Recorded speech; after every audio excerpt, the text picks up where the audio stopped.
bobler og bombastiske muskler. En idrætsdag for de 4-6-årige i Brøndby Kommunes institutioner. En dag, der er blevet til i et samarbejde mellem Brøndbyernes Idrætsforening og institutionerne Mejsely, Kærdammen og Myretuen. Det hele løber stablen den 23. april med stor hjælp af elever fra Brøndby Gymnasium og Brøndby Idrætsefterskole. Og efter lidt skønsang bød viceborgmester Kent Magelund velkommen, og så er vi i gang.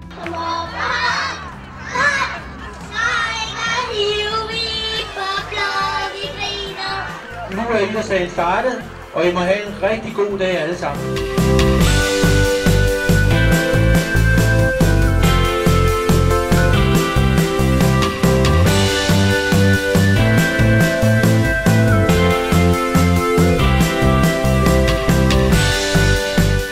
Jeg har været til idrætsdag i dag med Kærdammens børn. Vi har været 20 børn. Vi har været med til arrangementet, som er blevet lavet på andet år, og vi er utrolig tilfredse og glade med det. Jeg synes, det er et fantastisk arrangement for børnene.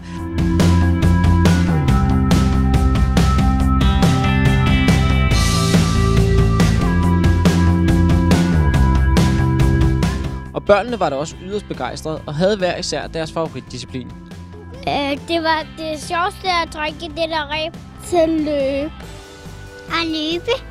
Da vi løb rundt om banen, da vi gik Berlin og kastede med dem. Da man skulle zigzagge rundt om dem til at hoppe over og så løbe og gå på sådan noget. Der hvor vi skulle spille fodbold.